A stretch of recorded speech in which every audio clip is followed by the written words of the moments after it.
Hello, everyone. We made it. Hello. Let's hope everyone can hear me this time because last time I had some issues. Oh my goodness. How's everyone's day going? How's everyone's year going? Happy 2023. So happy you're all here. I love that we can all connect here and talk about toothy topics. You know what? Let me know where you're from in the comments because I'm in Chicagoland, south suburbs right now, and it's cold. I was just in Florida and it was so warm.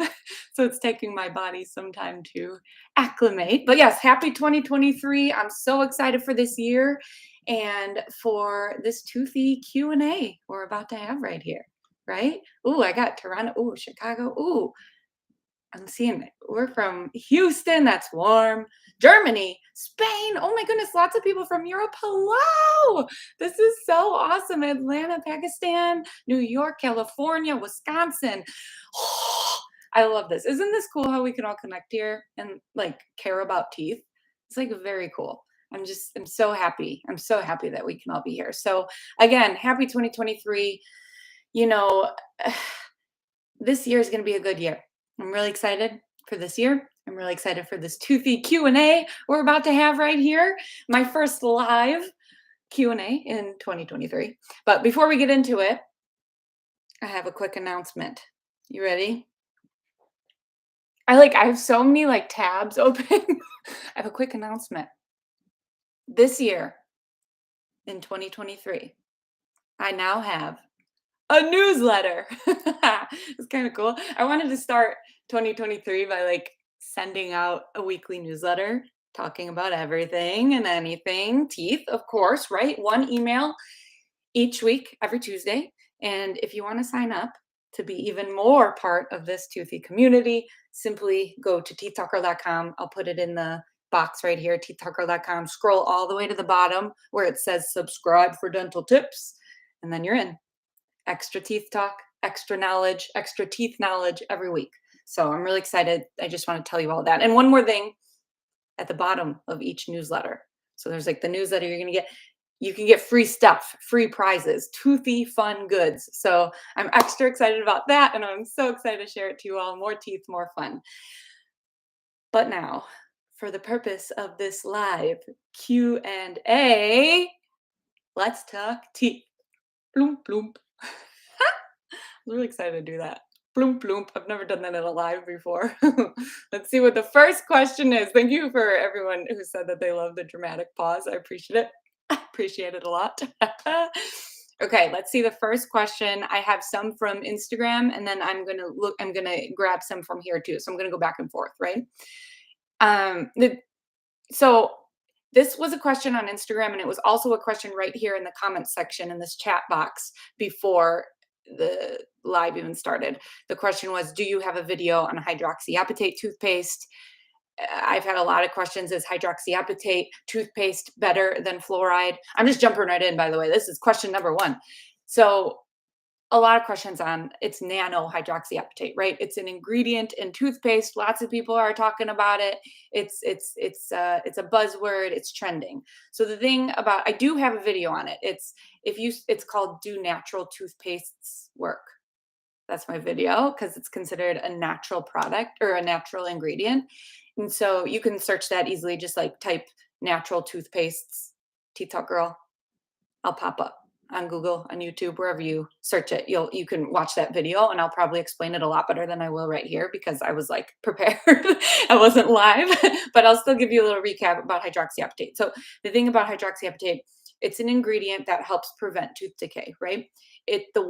So that sounds great, right? That's exactly what fluoride does. They both help prevent tooth decay. However, hydroxyapatite is not, it doesn't have the code of seal from the ADA, the American Dental Association. So there's a lot of good research out there showing that it's very promising. It seems like a great ingredient. We just don't have everything we need for it to be backed by the American Dental Association yet. So kind of do what you want with that. My best advice is to ask your individual dentist or dental hygienist what they think is best for your individual mouth, right? There's some patients that have been using it in my experience, they're using it. It's going great for them. Some people have been using it. Maybe it's not going great for them. It's just hard to say because we all know here, dentistry is such an individualized thing. So if you like your one more thing, if you like your fluoride toothpaste, the big brand names, they're pretty affordable in a sense, right? Like if there's fluoride toothpaste, it's usually affordable because it's more readily available. Hydroxyapatite toothpaste are very expensive. So just throwing that out there. Just throwing that out there. So I hope that kind of answers that first question. But yes, make sure to search, do natural toothpaste work? That's my video. I go into it. I go into all the ingredients about toothpaste and it's interesting stuff. So, okay. My next question is, does flossing prevent tartar in between teeth? The black stuff. Okay. I'm guessing. Okay, so I want to say yes. Flossing does prevent tartar because it removes plaque. The black stuff, I don't exactly know. It said the black stuff. I'm thinking that means like stain. So your teeth can still stain. It's not going to remove stain, but it's going to prevent stain from happening, right? So, but that's the point of everything dental. We're all about prevention, right? You can't fix anything at home, if that makes sense, like without being a dentist. So everything is prevention. So hopefully I answered that question properly, but I would say yes, flossing prevents the black stuff from forming between your teeth. You should floss. And don't forget, if flossing with traditional string floss is not your thing, there's also floss picks. You can pick.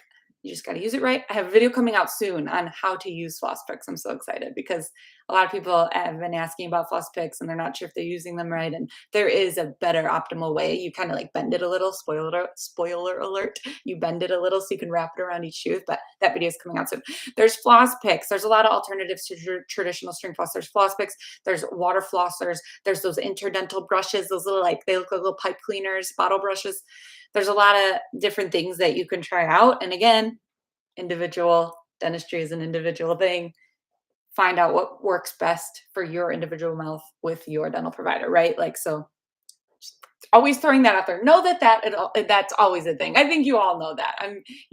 Everyone that's here is probably maybe watched one of my videos before. So hopefully you've heard me say that before because I feel like I say that all the time. I'm like always like individualize. It's like one of my favorite. No, I'm always saying that word. Okay, let's see what we got here. Next question. Okay, I get a lot of questions. I've been seeing a lot of like, what's a good way to help with the nerves for seeing patients? So like you're either as a dental provider nervous or the patient, or you're a patient who's nervous. Everybody's getting nervous at the dentist, right? It's a nerve-wracking place. As the patient, you're opening your mouth, you're in a vulnerable position upside down. Like I get it. As the provider, if you're newer or you're in a newer location, maybe you're not a new provider, but you've moved to a new office, or you have work nerves like being at a new job. So there's a lot of anxiety, and I think I'm definitely like not the expert in anxiety. Believe me, I'm right there with you. If this is something you've been going through, I get anxious about everything. I still get butterflies in my stomach when I talk to certain patients. Like you know what I mean? Like it takes me a while to warm up and feel comfortable. So, my best advice is to stay true to yourself. Be yourself. That's serious. Everybody always says fake it till you make it. Maybe that works for you, but that does not work for me. Being myself works for me. And like, I don't know. That was not a good answer, but I hope it makes sense to someone because here's the thing. If you're being yourself, you are genuine. And then who's ever nervous in the situation, whether it's the patient or the clinician, who's ever nervous is going to see that other person is being genuinely themselves, and you can help each other better. You can communicate better, right? I just feel like throw it all out there. Tell whichever, again, whether you're the clinician or the patient, tell them that you're nervous. If you're the patient, you're the clinician, probably should not tell them you're nervous. But you can say, I'm very excited to be here. Turn your nerves into excitement. Like, I'm so excited. Like, say something about the way you're acting, maybe, but don't say that you're nervous to the patient because that'll make the patient nervous, right? But I would say you're not. Here's the thing, too. You're not nervous about your skills. You know your skills. You graduated from your dental program or your dental hygiene program or your dental assisting program. You have everything you need. So there's nothing to be nervous about as a clinician. But if you're just nervous about normal work, like anyone's nervous on their first day of work, whether you're working behind a computer or working in a patient's mouth, right? So like if you just are excited to like be there, say that. Like, I'm so excited to be here. I think that's a cool way to fix the nerves a little. Say something about emotions. That's what I would do. Everyone's different. Oh, I got a question from Baby Goat. Do you have tips for pay negotiation for new grads?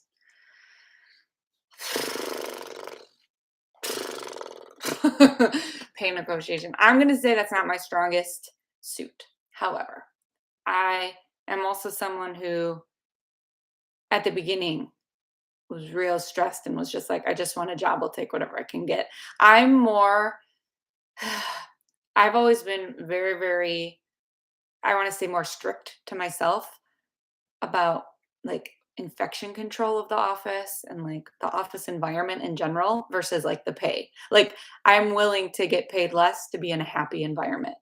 Does that make sense? You know what I mean? Like, you could get paid all the money in the world, but if you're unhappy every day at work because you are unhappy with the sterilization situation or something that's just like not, you know what I mean? So I guess for 911 Baby Goat, I I think it has to come from within. That would be my tips for pay negotiation.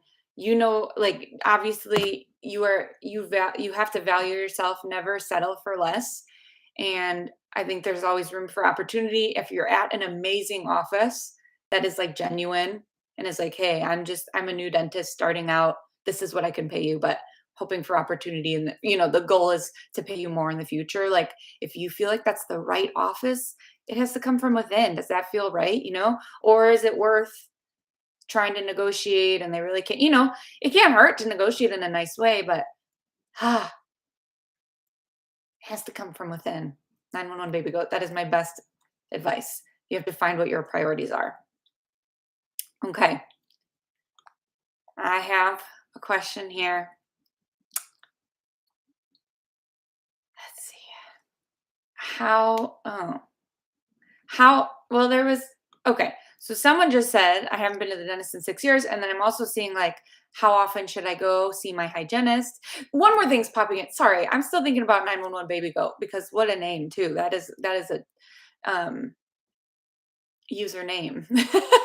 It's 911, anything with the number 911 in it. One more thing about the pay negotiation. You know your worth, right? Like, don't settle if you deserve more. I just need to say that as well because that's important, and really find out what your priorities are. Okay, I closed on that. I closed on that thought. That thought is closed. Now, my new thought is, how often should I go to the hygienist? I haven't been to the dentist in 6 years. I have all these different scrollies. Okay, so first of all, if you haven't been in 6 years, no worries. No time better than tomorrow to schedule an appointment, right? Like, call up. Hey, I haven't been in a while. I'm ready to come in. No shame at all.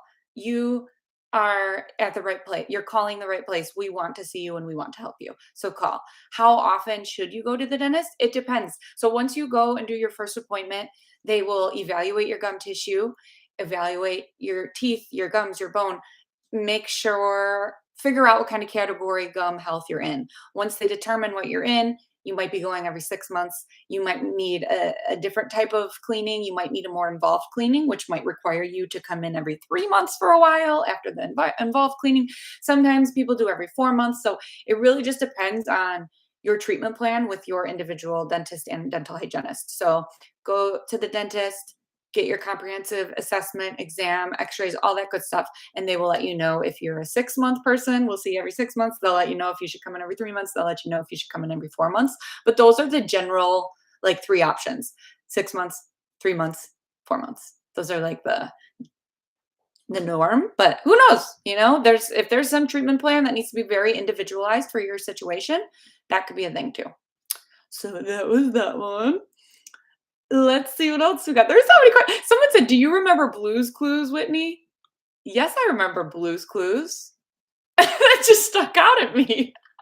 Um, and a mail time. I don't know. I was trying to remember. Like, we are going to the garden. We are, we're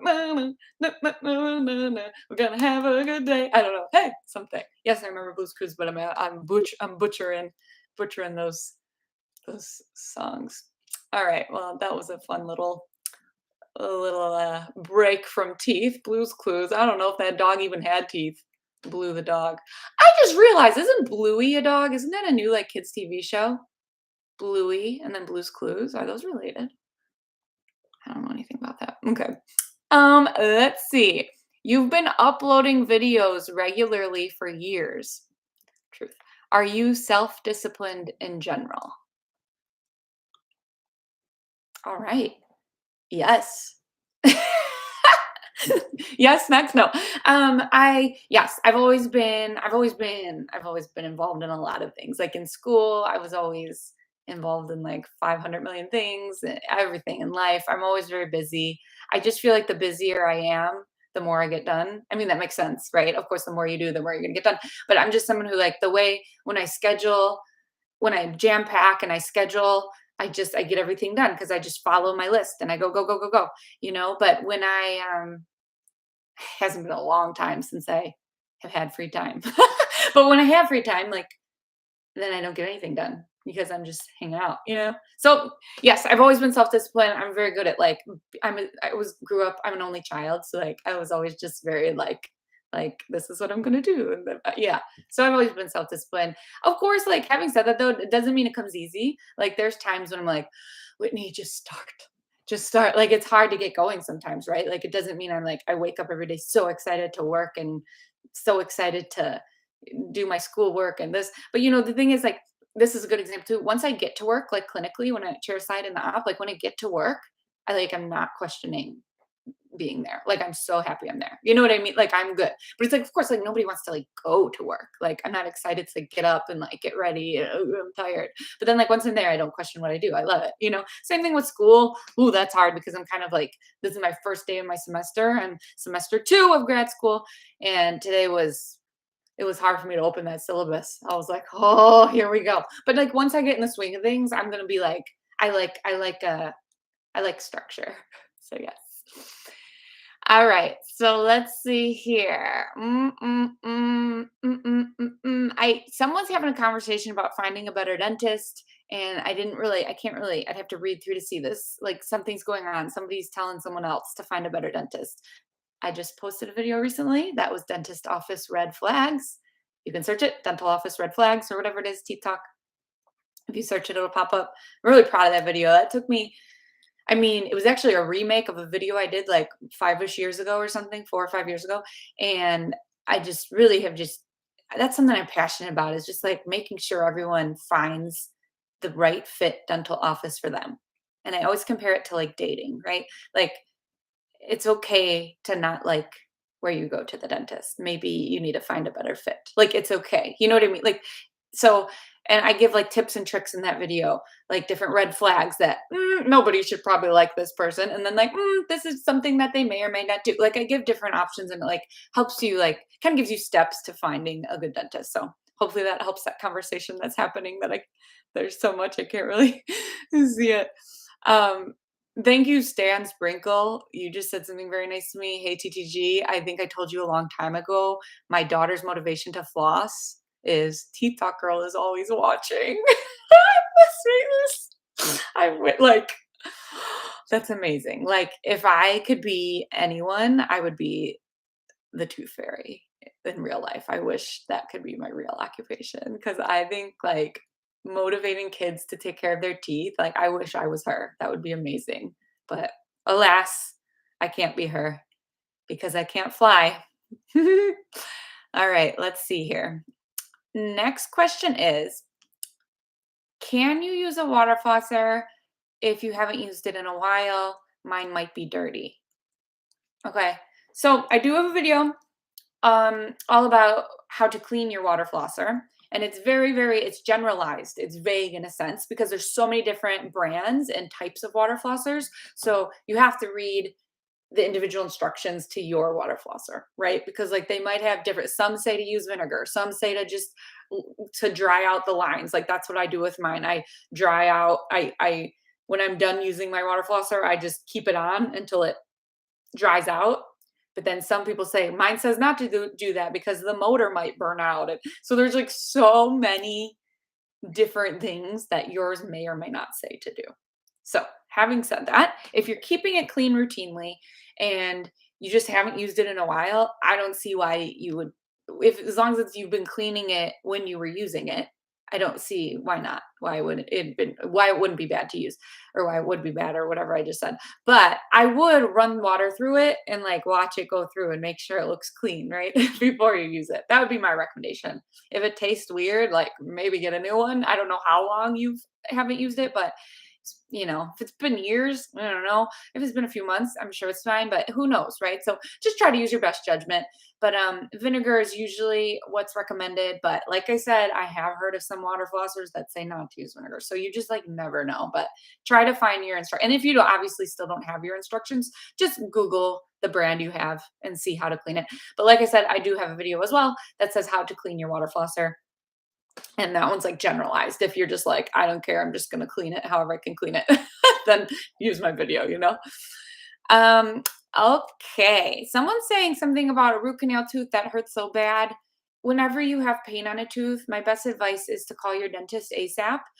You never try to don't think you have to power through pain, especially if it's a root canal treated tooth, something's going on, right? The nerve is out of that tooth, so you shouldn't be feeling pain. So we need to figure out what's going on. There's so many, and like imagine the textbooks of different things it could be. So there's no way I can ever say without clinically seeing you and clinic and taking an x-ray and everything and being, a dentist.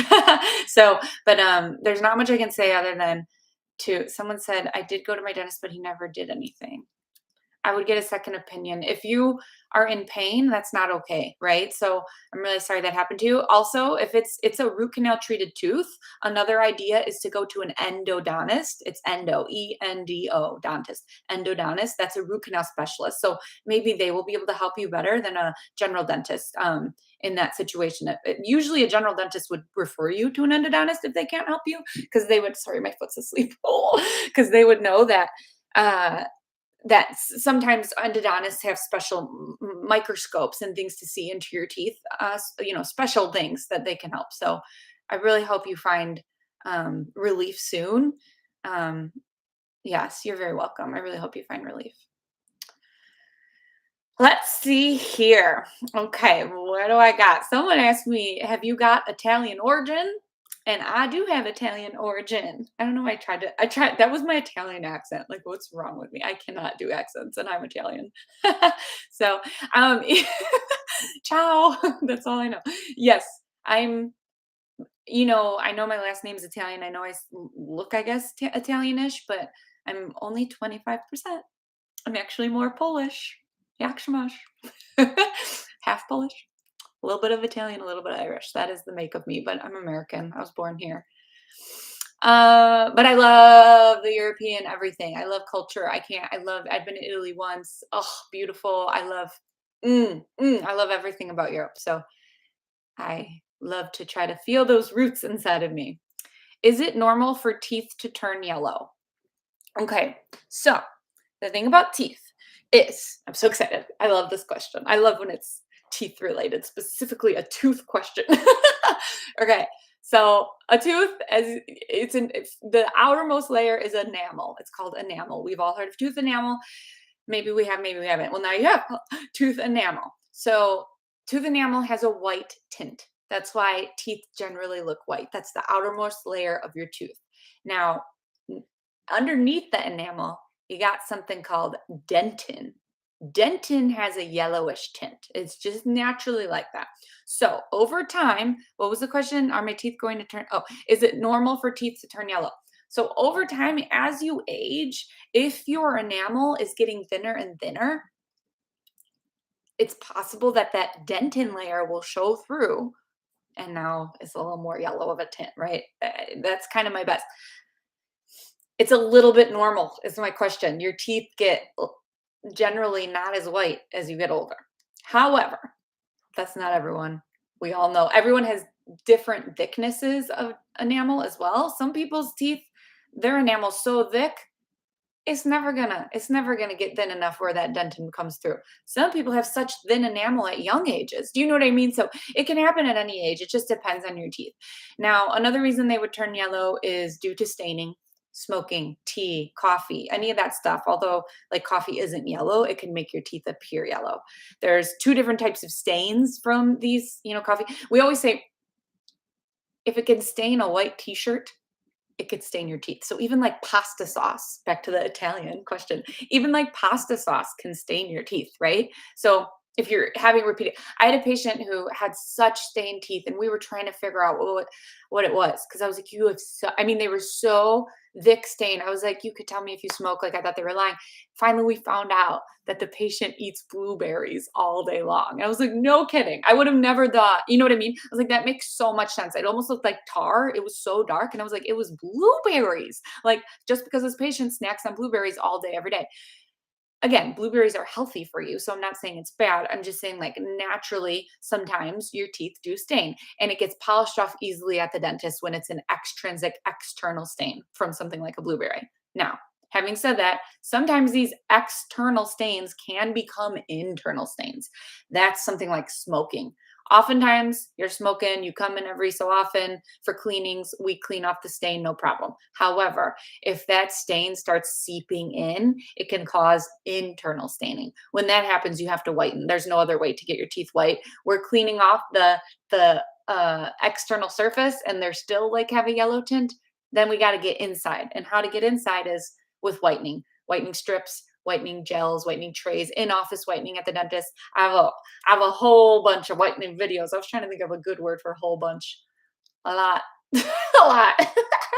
Vocabulary is not my strong point. I need to work on that because that's what I keep saying now that I'm in grad school too. Like I don't know if anyone relates to this, but like some of the verbiage I'm reading and I'm like Googling, what does this word mean? I just am saying this because I know we're all human and there's a lot of words.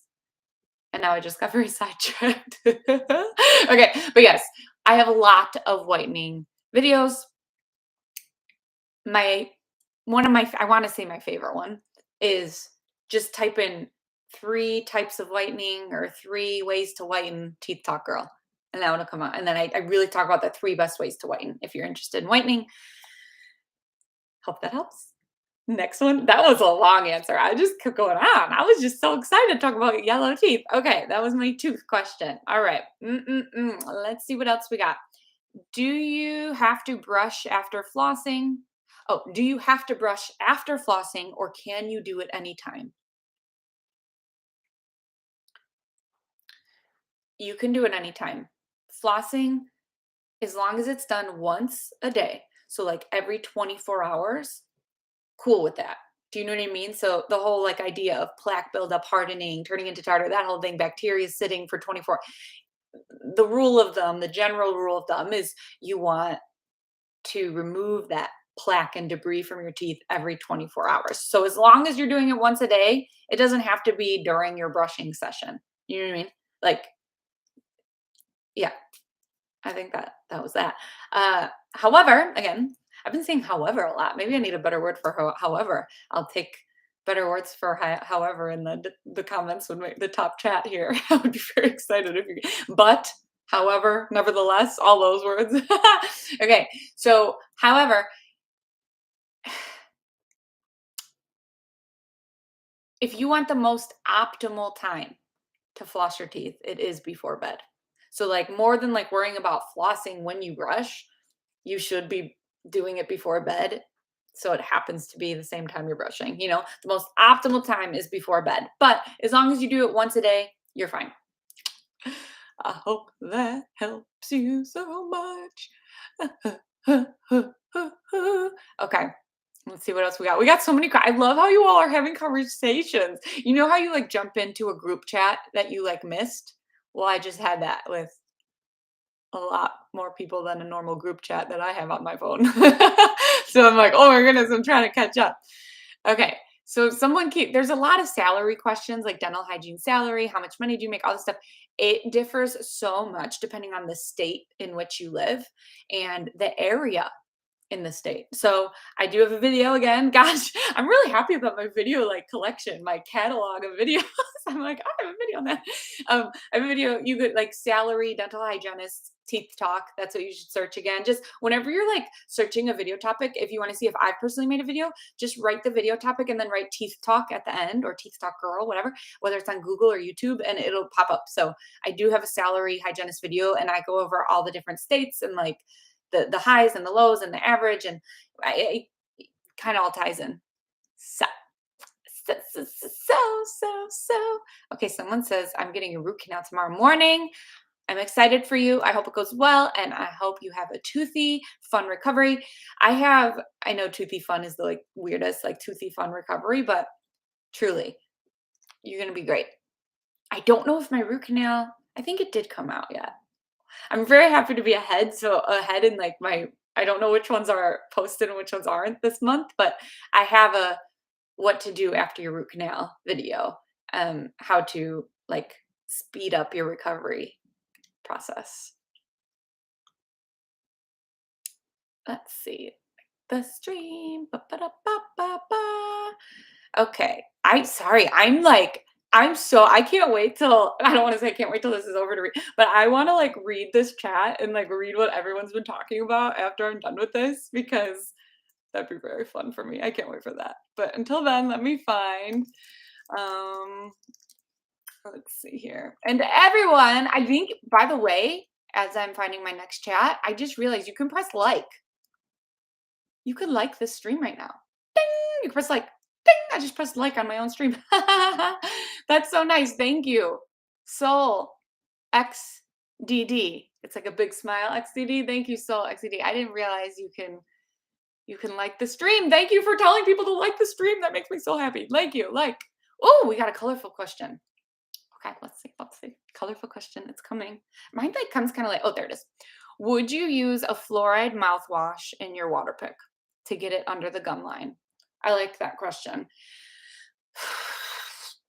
I like it. I like how you're thinking. Man, guys, I like how you're thinking. My answer to that is, I have such an annoying answer. I have to start every answer with, it depends on your situation. If you are very cavity prone at your gum line, you are someone who has attrition or recession or maybe thinner enamel at your gum line. There's so many reasons, root surface like exposure. If you are more prone to getting cavities, that's kind of a cool idea. However, putting the fluoride mouthwash in your water flosser. But I almost wouldn't want you to waste it though. It goes through so fast. You know what I mean? Like my personal opinion is mouthwash goes through so fast in that water flosser that like,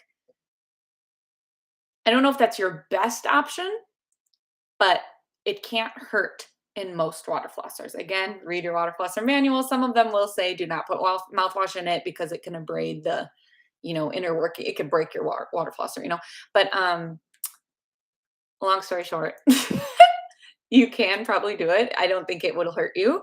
It might hurt the water flosser, but it won't hurt you. My best advice though, if you're really trying to get under the gum line with your fluoride mouthwash, I think an even better thing is to just swish with it. Swish, spit, don't rinse. It gets in there pretty good. Most mouthwashes after you brush and floss and do all that. Or brush, spit, and then don't rinse. Leave the fluoride toothpaste on your teeth. That's that thing is like on social media, like Instagram, TikTok, everyone is freaking out over the don't spit after you rinse, or don't spit. Yeah. Wait, no, what is everyone saying? Everyone's saying, don't brush your teeth and then rinse, blah, blah, blah. Keep the toothpaste on your teeth. Everyone's yelling at everyone about it. Sure. That's very good to do. And in the case, if you are cavity prone or you have a reason that you want to be doing that, whatever the case, sensitivity, there's different reasons you'd want to have that toothpaste on your teeth, leaving it on that residual. But like, if you don't do that and you don't get cavities and you're fine, like it's not something you have to do. There's actually not much research showing that it does much, but maybe there's just not research being done on it. It doesn't mean it doesn't work. So That was a long answer, but I think it was a good answer if I can toot my own horn. No, I'm just so yes, to recap, fluoride mouthwash in the water flosser, it's fine. However, it might be a waste if because it goes through so fast, but if you like it and it's helping you, it's great. The only thing, check your water flosser manual, make sure it's not one of the water flossers that says not to put water to put mouthwash in it. If you want an alternative thing to keep fluoride on your teeth, leaving the toothpaste on your teeth works fine as well.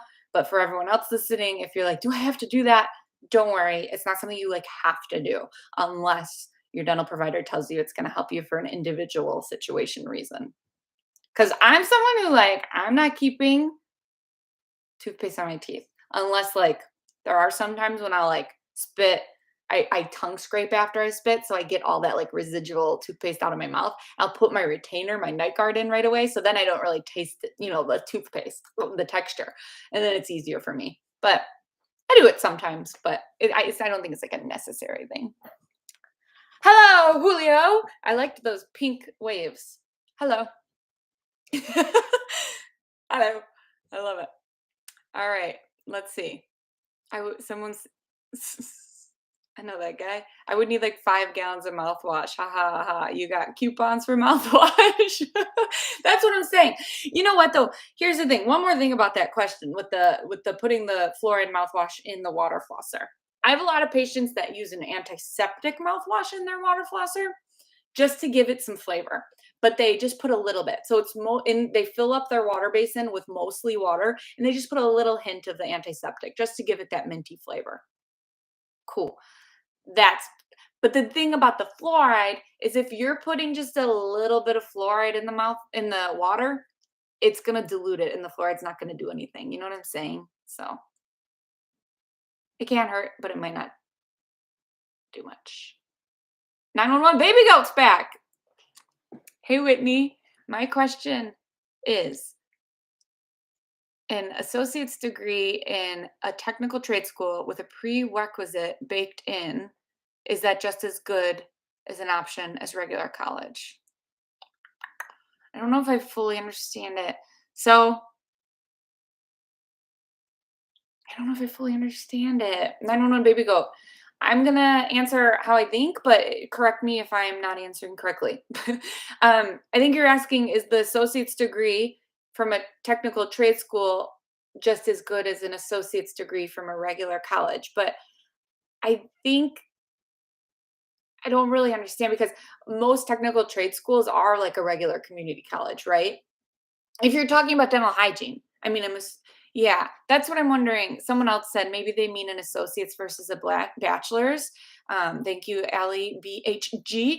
I think maybe that's what you mean. So the trade school and the regular college is usually the same-ish thing. Like as a dental hygienist, you can get your degree from a community college type place, or you can get from a 4-year university college, right? So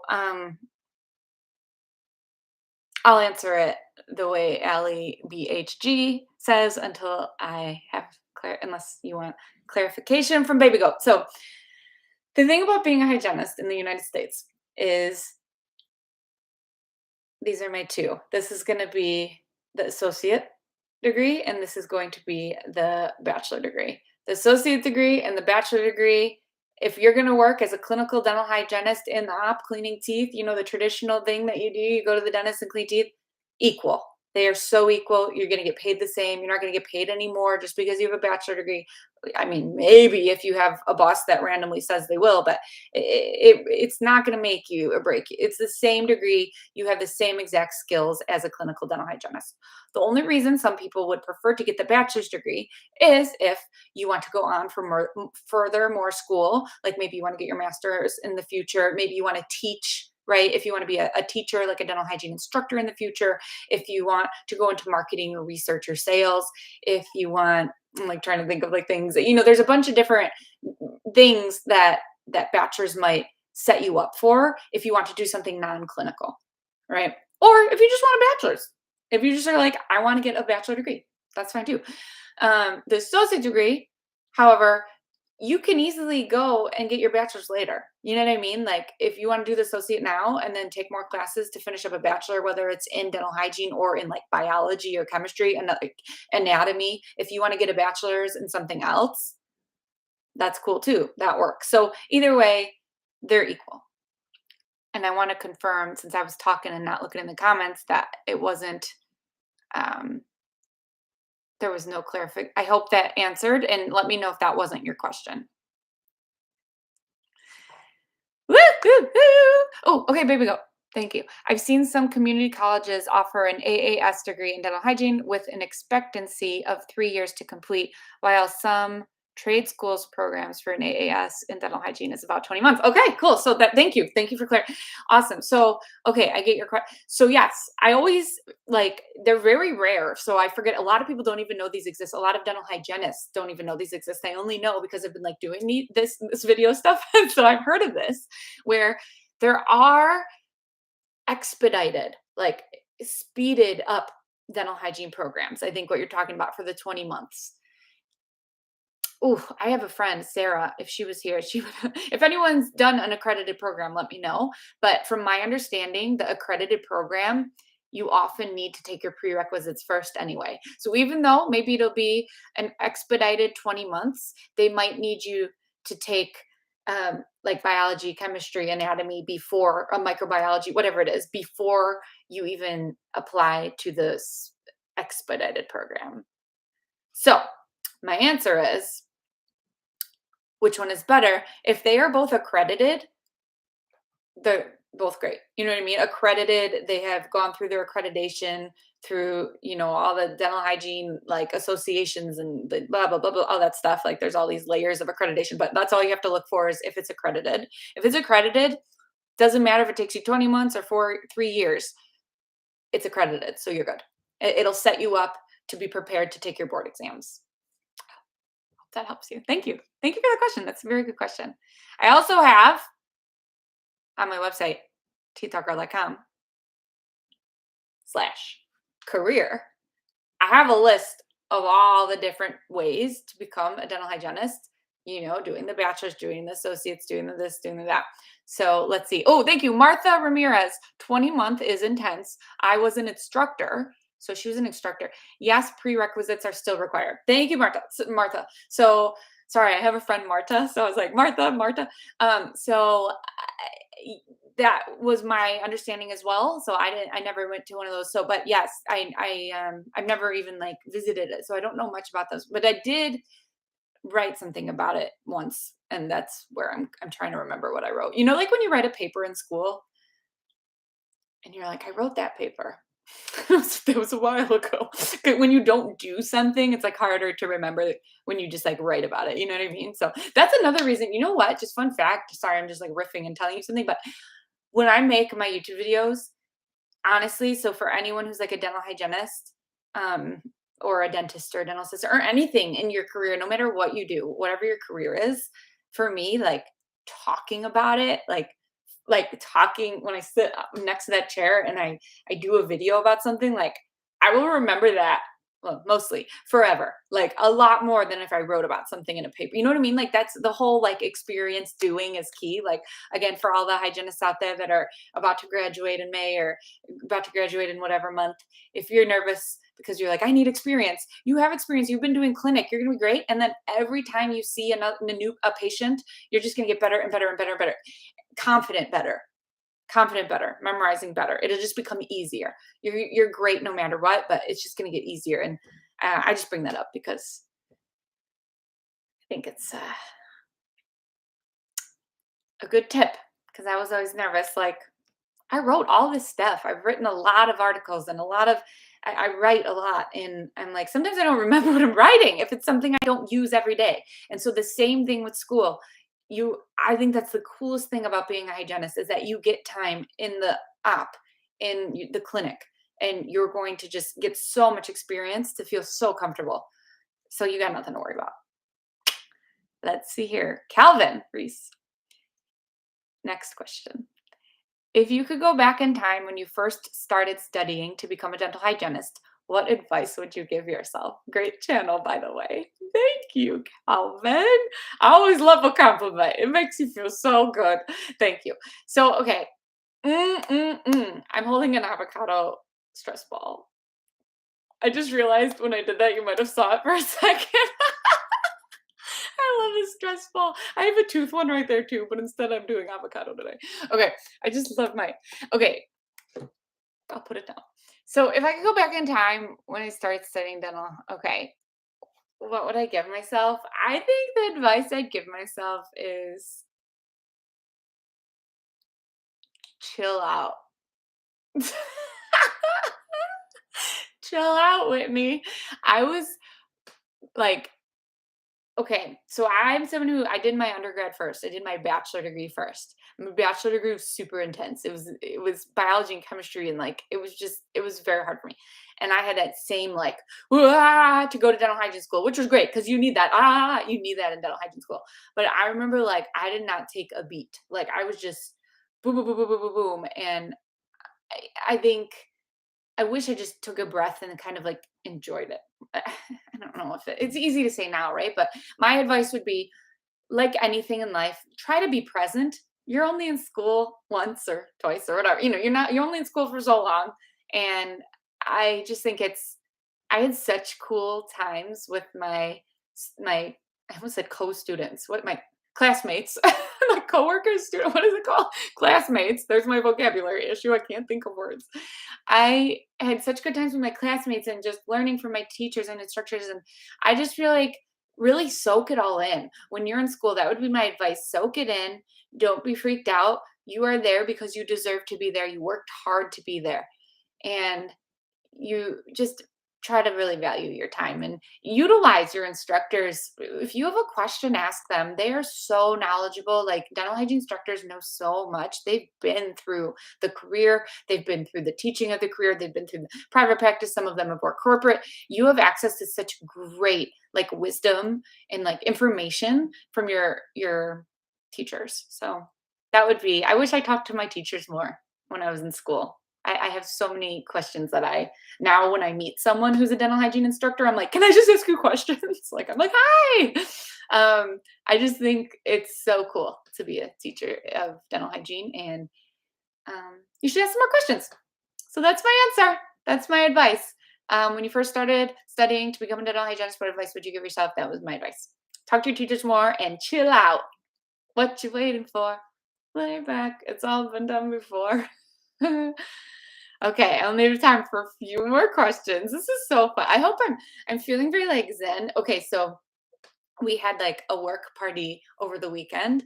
Um, it was my dental hygiene, clinical job, and we were like hanging out. All my hygienists and assistants and the front office staff, all of us, we were all hanging out. My friends, and my one coworker, hygienist, her name is Debbie.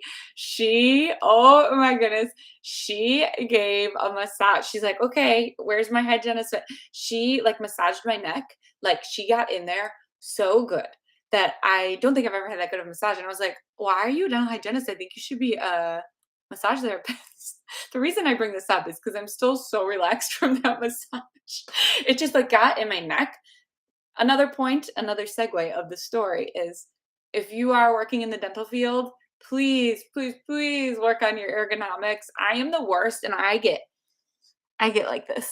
I'm like in the patient's mouth. I look like Gollum, like Gollum. I get so slouched and like, especially I see a lot of kids and like whenever I see kids, I'm like upside down, like, let me see it. Like I'm just doing things that I shouldn't be doing.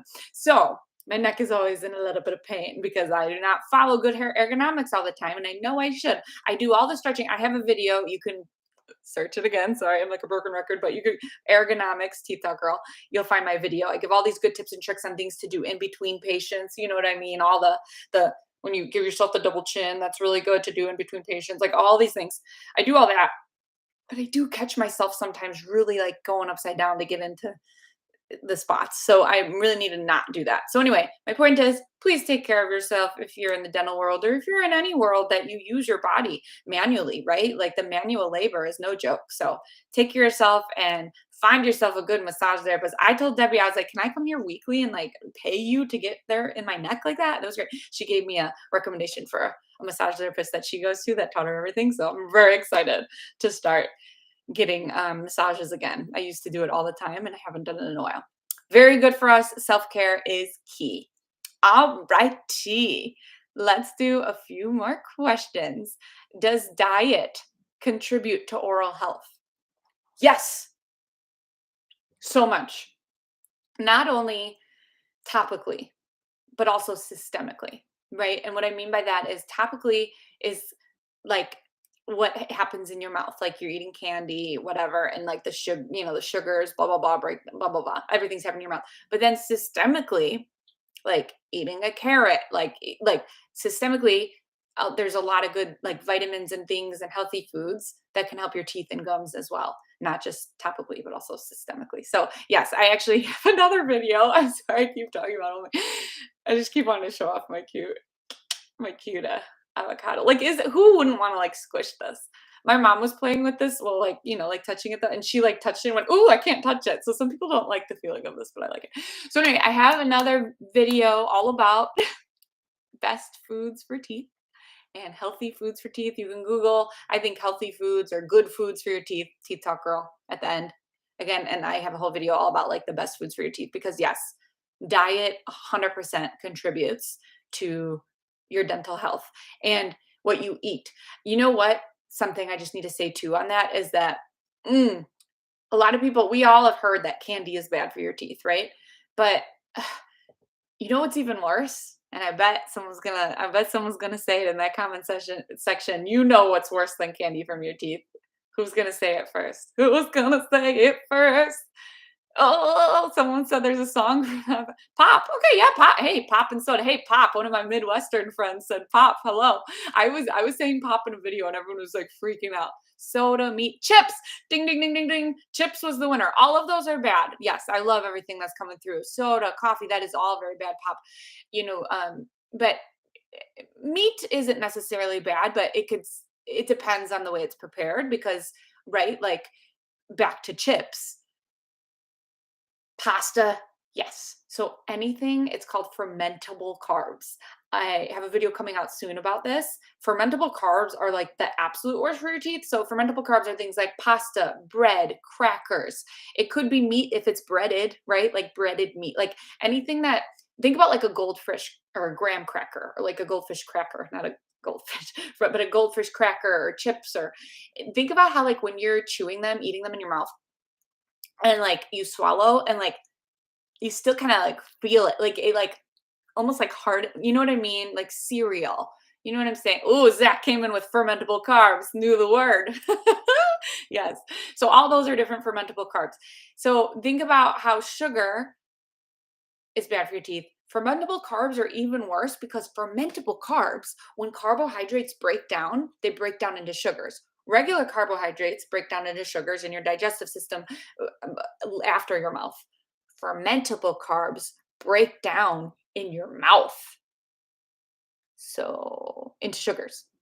Fermentable carbs break down into sugars in your mouth. So, think about that. It's basically like eating candy. So, does that mean you cannot eat those foods? No, of course you could still eat those foods. But just think about it. When you're eating them, no, someone just said, so I can't eat bread now. No, you can eat bread. But if you want to like give up bread or something and that's your reasoning, you do you, right? But so no, everybody's saying I'll never eat pasta and bread. No, no, no. I eat all that stuff. You just have to be smart when you eat it. Think about it. So my favorite things to do if I'm eating all those fermentable carbs is always drink water after. Swish. You can spit or even like drink it. It's water, right? Try to really just drink that water. It removes so much. It reduces the contact time that all that stuff sticks on your teeth. I know that someone said bring a dental pick. 100%. Get it out in between your teeth if you can. That's even going above and beyond. I love it. And then another easy thing you could do is chew xylitol gum or sugar-free gum. So after you're done eating these fermentable carbs, xylitol with an X, xylitol, Xylitol, xylitol. Can I type it? Because I feel like that's such a word that like I'm saying it, and if you don't know what it is, xylitol. There it is.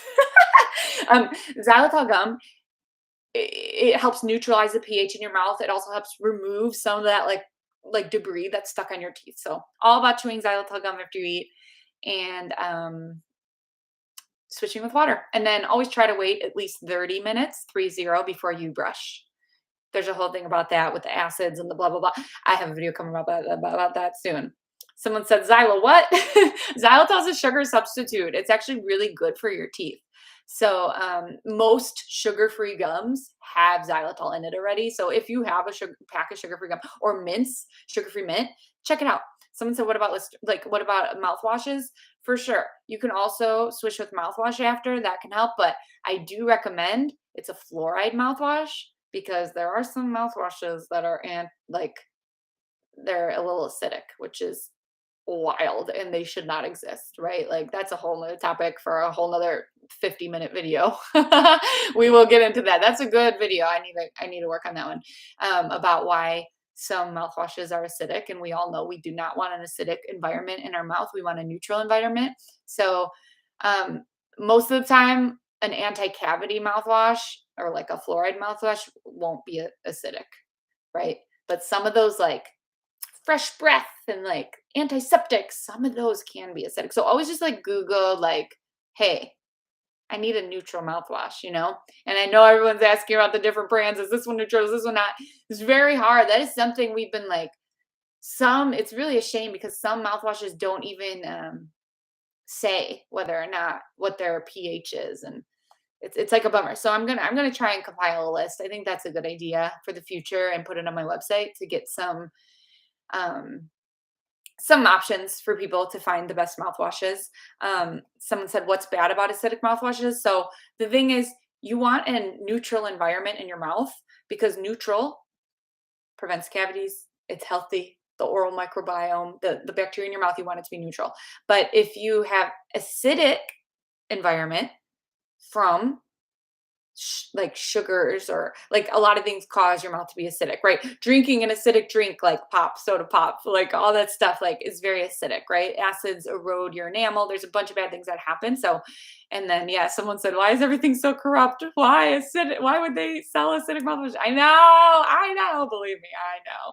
That's something like my public health like journey and like I'm trying to now that it's 2023, I tried to make like a vision board and like goals for my life. And one of them is like figure out the world of mouthwash because I want to help people and like I, I need I need some answers for this mouthwash, but it's not like an easy thing to you really gotta figure all that out. So yes, thank you all for giving me even more inspiration or motivation to really figure those mouthwashes out. But yeah, just look for you're pretty safe if you find a fluoride one, you know what I mean? Or hydroxyapatite mouthwash.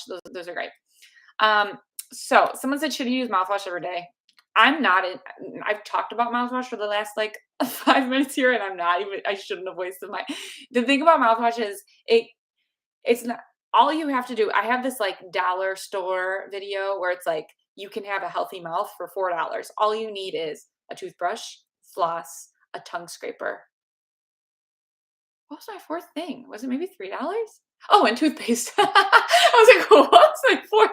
Toothbrush, toothpaste, a tongue scraper, and floss. That's all you need. You really don't need mouthwash. You don't. However, someone said love that, but thank you for watching it. However, if your dentist or dental hygienist says like you need a little bit extra fluoride or you need a little bit extra antibacterial in your mouth, you know, if you're going through a gum disease situation or you're very cavity prone, there's different reasons one would need or it would help to use mouthwash, but the general rule of thumb is a lot of it's like advertising and like it's not going to make or break your home care game. We all know that manual removal of plaque is what makes or breaks your home care game.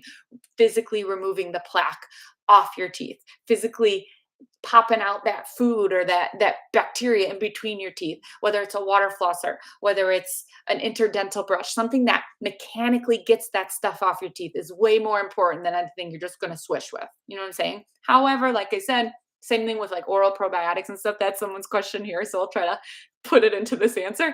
Um, you know, sometimes people have a lot going on with their oral microbiome. Like a lot of the flora, the bacteria in their mouth needs some more TLC, some tender love and care. So there are times but don't think you need to go do it without just because, right? I know. I don't use mouthwash every night, only sometimes. You know when I use mouthwash? I'll tell you. I don't think I've ever said this in any of my videos, so this is a new scoop for me. But tell me if I'm wrong, but I'm pretty sure I've never. Oh my goodness, we only have 1 more minute left, but I don't think I've ever said anything about this, but the times I really use mouthwash before I go to sleep is I use a fluoride mouthwash. So an anti-cavity is if I've ate a lot of sugar that day.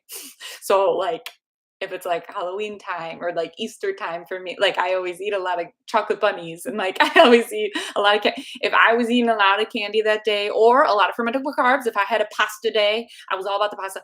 I do all my stuff and then I'm like, I think today's the day I need to just a little more fluoride in my mouth, you know what I mean? Or hydroxyapatite, whatever you like, for your anti-cavity benefits. So those are the days, I thank you you're so nice. You're so welcome. Thank you for saying thank you. It means more than you know. I'm so happy this community is here. Should I do one more? I'm right on 1 minute. I'll do one more. Okay. Okay. I'll do one more. Let's see. Someone said something. Do you own okay, this is a nice little, like, ending because it's very, thank you, franchise. Thank you, franchise. Um, that's a cool question, and this is very, like, 2023 New Year question. Do you own your own practice? Would you if you don't? I live in Illinois, and in Illinois, dental hygienists cannot own their own practice, but some states and some provinces can in Canada, different states and different provinces, may or may not allow, unsupervised hygiene, AKA, you can own your own practice in some states and you can't in others.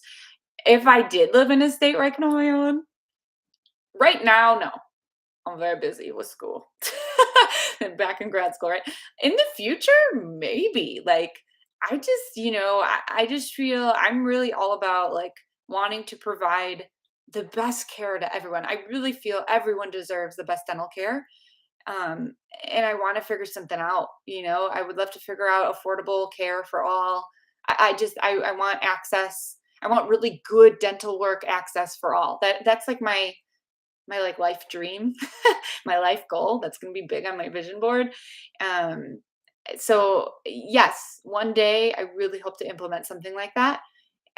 Everyone deserves to have a healthy mouth, so everyone deserves the resources. So someone just said they're in public health and it's amazing. Yes, that's what I'm going back to. That's why I'm in grad school right now. I really want to learn more about how to communicate the message of the importance of teeth, for one, the importance of a healthy mouth. We all know I could go on and on about the oral systemic link and your health of your mouth and your teeth and your gums directly relates to your overall health. And I'm so passionate about that. And so that's something huge. And then also like making sure that people have access to getting to the dentist. Like, of course, I made the dollar store video to make sure everyone has access for $4. You could change your dental life. $4. The toothbrush, the toothpaste, the floss, and the tongue scraper. Like, and if you don't have a tongue scraper, that's fine. For $3, use your toothbrush as your tongue scraper. For $3, you could really change your dental health. But you can't fully change it without going to the dentist as well, right? So I'm really passionate about having it access for all. So maybe one day. Thank you for asking. And it's so nice. Thank you for those of you said you would go to my practice. That's awesome. I would hope so. I want everyone to I just want everyone to have access and everyone deserves a healthy. I know I keep saying that, but I just want to make sure everyone's aware of that. Like, that's the whole reason I do what I do. And I'm so happy. My goodness, 105 of you are in here right now. I've been seeing that number go up and down this whole time. And it makes me so happy that so many of you care so much too, to improve your own health and then to share my videos. And so many people tell me they send them, they make their kids watch them, whatever, to spread this message and share this word of, ooh, that sounded so like weird. Sorry. I don't know. Just spread this message, share this word of tooth health. But it's true. I just really, really hope that we're all here to help each other out. And the one thing I know about in this world is teeth. And so I'm going to share my knowledge. You know what I mean? So, Thank you all for being here. It means more than you know. I can't wait to read this chat. When I'm done here, I'm gonna sign off and read it, and then next time we do a live, some the questions that I missed, I'll compile into my big questions list. So hopefully, I'll get to these questions next time.